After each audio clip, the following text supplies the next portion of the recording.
मस्तगड परिसरात अनोळखी इसमाचा खून, आरोपीत आज 5 तासात केले जेरबंद, स्थानिक गुन्हे शाखेची कारवाई।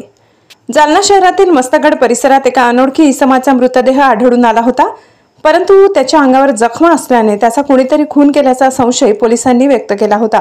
त्यामुळे स्थानिक गुन्हे शाखेने तपास चक्रे फिरवून अवघ्या 5 तासातच खून करणाऱ्या आरोपीचा शोध लावून त्यांना अटक केली असल्याची माहिती गुरुवार दिनांक 10 जुलै 2025 रोजी रात्री 9 वाजता पोलीस सूत्रांनी दिली। दरम्यान पोलिसांनी अटक केलेला आरोपी हा जालना बस स्थानकावर भीक मागणारा असून त्याच्यासोबत मयताने अनैसर्गिक संबंध निर्माण करण्याचा प्रयत्न केल्याने त्याचा खून केल्याची माहिती आरोपीने दिली। जालना शहरातील मस्तगड परिसरात अनोळखी पुरुषास जातीचा मृतदेह आढळून आल्याने पोलिसांनी घटनास्थळी धाव घेतली। दरम्यान पोलिसांनी केलेल्या घटनास्थळ पाहणीत मयताचा गळा आवळून तसेच त्याच्या डोक्यात दुखापत जीवानिशी ठार केल्याचे दिसून आले।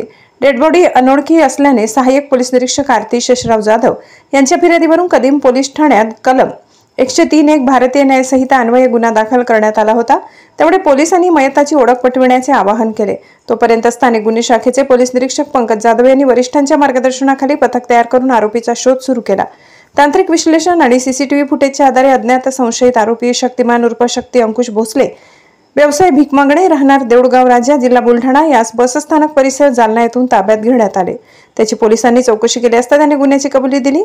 सदर प्रकरणात मयत व्यक्तीने आरोपीवर अनैसर्गिक संबंध करण्याचा प्रयत्न केल्याने त्याच्या डोक्यात विटकर मारली, त्यानंतर त्याचा कपड्याने गळा आवळून खून केल्याची कबुली आरोपीने दिली। ही कारवाई पोलीस अधीक्षक अजय कुमार बन्सल, अपर पोलीस अधीक्षक आयुष नोपाणी, उपविभागीय पोलीस अधिकारी अनंत कुलकर्णी यांच्या मार्गदर्शनाखाली स्थानिक गुन्हे शाखेचे पोलीस निरीक्षक पंकज जाधव, सहाय्यक पोलीस निरीक्षक योगेश उबाडे, पोलीस उपनिरीक्षक राजेंद्र वाघ, पोलीस अंमलदार रामप्रसाद पवरे, श्यामोल कांबळे, प्रभाकर वाघ, रमेश राठोड, कैलास खार्डे, सागर बाविस्कर, इर्शाद पटेल, संदीप चिंचोले, चालक पोलीस शिपाई सौरभ मुळे यांनी केली आहे।